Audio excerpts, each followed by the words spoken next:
Príjemný deň, vítam vás na kanáli, takže takto to je. Dnes turínske plátno, grandiózny podvod alebo neuveriteľný dôkaz. Nastolené otázky. Naozaj dokazuje tzv. Uhlíková metóda, že plátno je z roku 1300 nášho letopočtu? Mohol niekto v 14. storočí namaľovať turínske plátno v takej podobe, ako ho poznáme? Jestvovalo turínske plátno pred rokom 1300?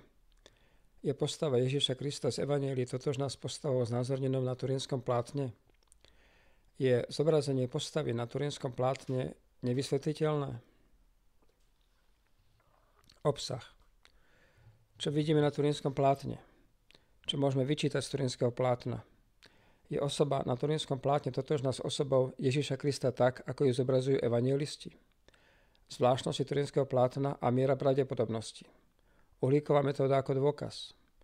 Mohlo byť turínske plátno namaľované pred rokom 1300? Jestvovalo turínske plátno pred rokom 1300?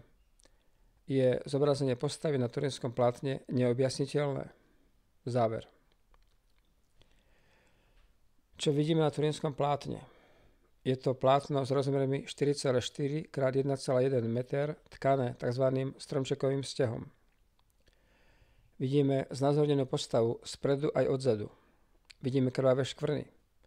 Vidíme 24 trojuholníkových dier pravdepodobne spôsobených rozstaveným kovaním truhlice pri požiari. Vidíme veľké flaky, tiež asi pozostatok toho istého požiaru.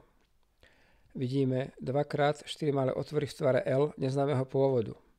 A nevidíme chýbajúci kus látky obdĺžnikového tvaru na rohoch plátna. Čo môžeme vyčítať z turínskeho plátna? Tvár. Opuchliny na tvári, pravdepodobne ako dôsledok úderov. Krvavé bodné rany v kruhu, pravdepodobne spôsobené pritlačením bodcov zostavených v tvare helmy. Zlomenina nosa. Stopa po krvi v tvare S idúcej cez čelo po obočie, pravdepodobne spôsobená pohybom hlavy hore-dole.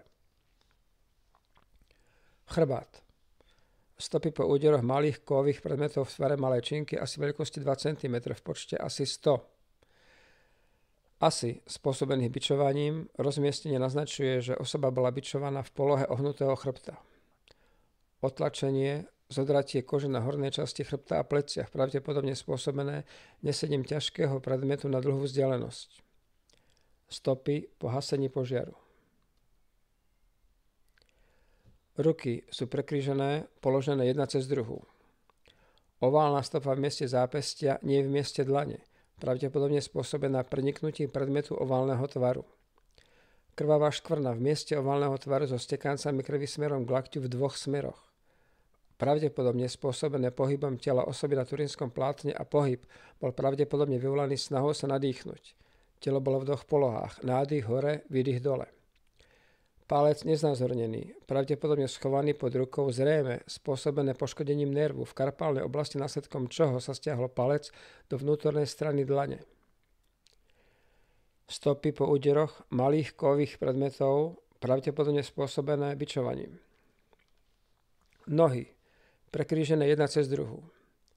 Stopy po zemene na kolenách, pravdepodobne spôsobené položením osoby zobrazené na turínskom plátne pri snímaní z kríža na zem. Najprv sa dotkli kolena zeme a potom celé telo položili tak, aby s ním mohli manipulovať. Oválna stopa, pravdepodobne spôsobená preniknutím predmetu oválneho tvaru cez nárt. Poloha nôh, poloha rigor mortis, to znamená, že už sa prejavovalo posmrtné stuhnutie tela osoby znázornené na turínskom plátne. Stopy po úderoch malých kovových predmetov. Nohy nenesú známky, že by boli zlomené. Hrudník, fľak. Pravdepodobne po veľkom výrodne krvi cca 15 x 6 cm, asi spôsobené bodnou ránou, po ktorej ostrel otvor 4,5 x 1,5 cm medzi 5. a 6. rebrom. Fľak sa skladá z časti svetlejšie sfarbenej, pravdepodobne krvné sérum, a z malej tmavšej časti, pravdepodobne krvná zrazenina. Fľak prechádza aj na chrbtovú časť, zrejme po preliate ako následok možného uloženia už mŕtvého tela do vodorovnej polohy. Stopy po bičovaní. Zhrnutie. Osoba znázornená na turínskom plátne nesie znaky, ktoré naznačujú, že počas života osoba bola bitá, facka, peste.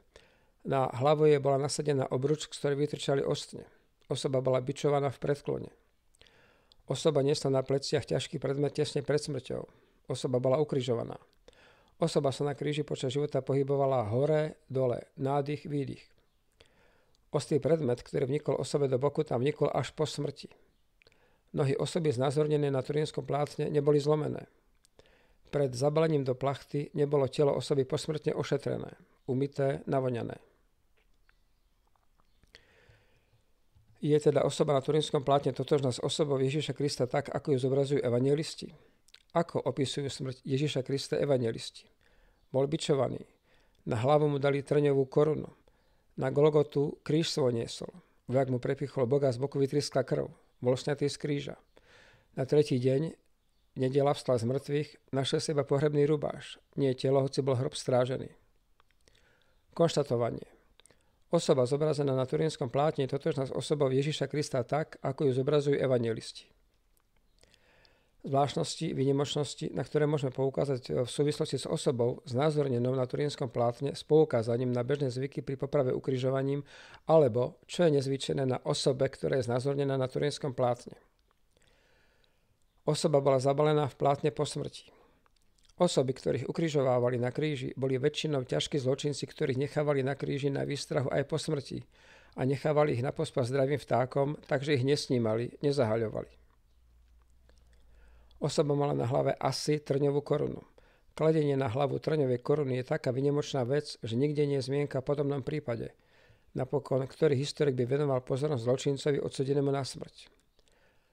Osoba si nesla kríž. Podobne nie je známy prípad z histórie, že by si odsúdený na smrť svoj kríž niesol.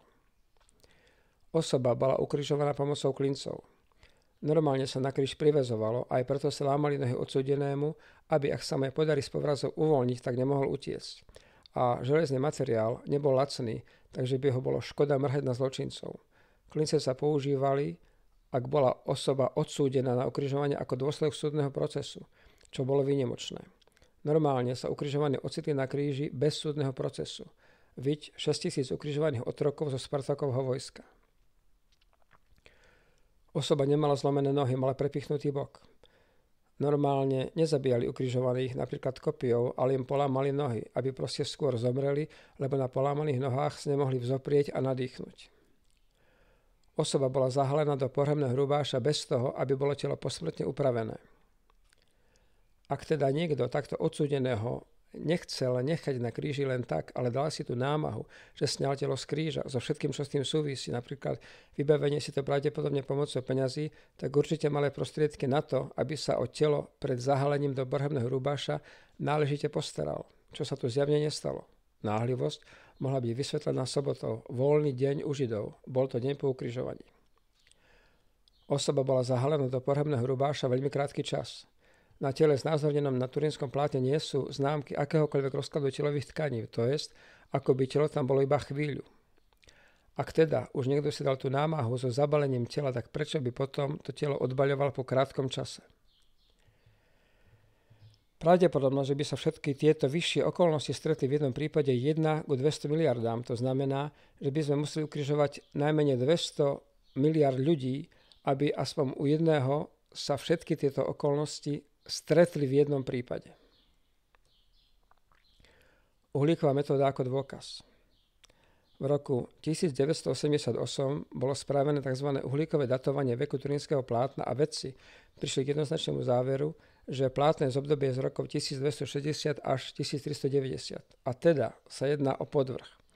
Túto správu s veľkou pompou prebrali najprv talianske a potom svetové médiá a dodnes sa toto vedecké konštatovanie berie za bernú mincu. To by však bolo správne zmeniť konštatovanie vedcov a síce miesto slova plátno použiť výraz skúmané časti z turínskeho plátna. Totiž miesto, z ktorej bola odobratá látka, bolo nadšívané, nakoľko to bolo miesto, rohy, za ktoré sa turínske plátno držalo, keď sa s ním manipulovalo. Takže vedecká analýza, ak niečo dokázala, tak len nekompetentnosť vedcov, ktorí to mohli vedieť, a nekompetentnosť cirkevných predstaviteľov, ktorí to mali vedieť a bolo ich psov povinnosťou na to upozorniť vedcov. Je možné, aby v 14. storočí niekto mohol namaľovať turínske plátno v takej podobe, ako ho poznáme? V stredoveku bol dopyt po pozostatkoch svätých obrovský. Význam kostola priamo súvisel s tým, aké ako pozostatky má kostol. Krádež pozostatkov medzi chrámami nebolo nič výnimočné. Výnimočné neboli ani falsifikáty. Takže áno, určite by práve turínske plátno bol nielen žiadaný artikel, ale pravdepodobne artikel, ktorý by predčil všetko ostatné a teda je viac ako možné, že by sa to nejaká katedrála objednala. A ak si uvedomíme, čo všetko sa uchovávalo ako relikvia, slza, výdych, dokonca predkoška, tak určite by veriaci veľmi neskúmali, či turínske plátno je pravé a teda, či je to naozaj podobizne Ježiša Krista alebo nie. Takže z toho vyplýva, že na nakreslenie Ježiša Krista naozaj nebolo treba veľkého umelca, či dokonca Leonarda, ako sa to vo všeobecnosti píše. A ak by to teda aj zverili naozaj nejakému veľkému umelcovi, napríklad Giotto, žil v dobe údajného vzniku turínskeho plátna, tak si položme otázku. Čo sa vedelo v stredoveku o križovaní? Mali v stredoveku o križovaní iné údaje než tie, ktoré sa dajú vyčítať z evanjelií? Nuž, ak aj veľa vedeli, tak nevedeli, že klinec ukrižovaného prechádzal cez zápestia, nie cez dlaň, ako sa to všade zobrazuje. Nevedeli, aké zakončenie mali biče Rimanov v časoch Ježiša Krista. Nevedeli, že smrť prichádza zadúsením a teda ukrižovaný musel sa najprv zoprieť na nohách, aby sa mohol nadýchnuť. Nevedeli, že po prepichnutí zápestia sa palec postaví do protistojnej polohy. Nevedeli, že ukrižovaný niesol len časť kríža, nie celý kríž. A s čím by si umelec, falzifikátor, určite hlavu nelámal, by bolo zobrazenie zamazaných kolien od hliny, zobrazenie krvného séra a krvi vytekajúcej z Kristovho boku, zobrazenie krvi z boku aj na chrbte, zobrazenie bičovania po celom tele, keď na uverenie by stačili stopy po úderoch na chrbte, zobrazenie otlačenie patibule na pleciach, zobrazenie stôp po bití na tvári, hematómy, zlomený nos.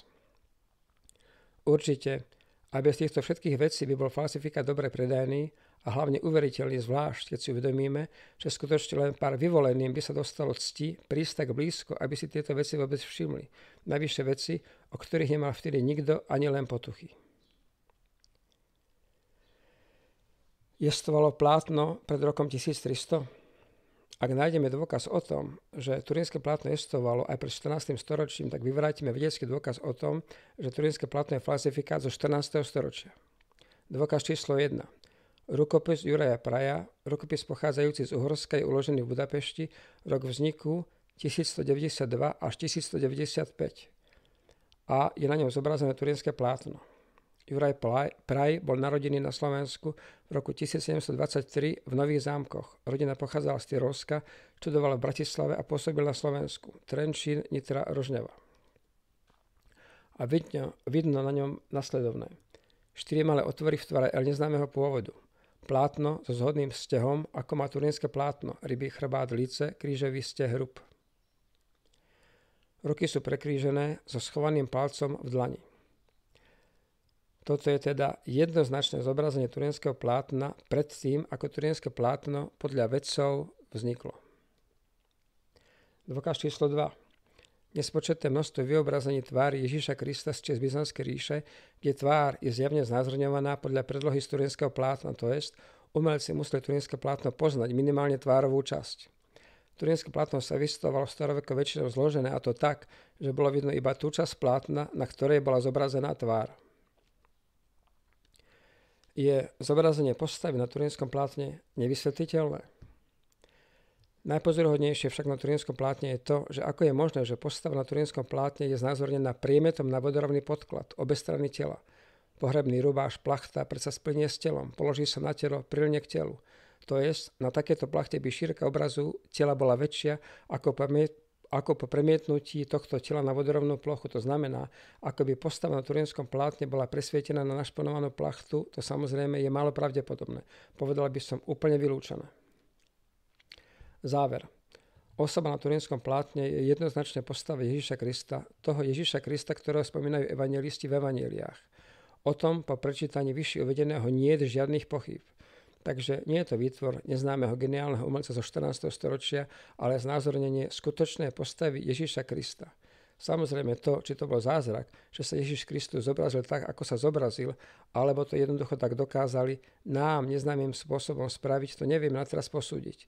Rovnako ako nevieme dokázať, aj keď sme dokázali pravosť turínskeho plátna, či Ježiš Kristus bol, či nebol Syn Boží. To je otázka viery.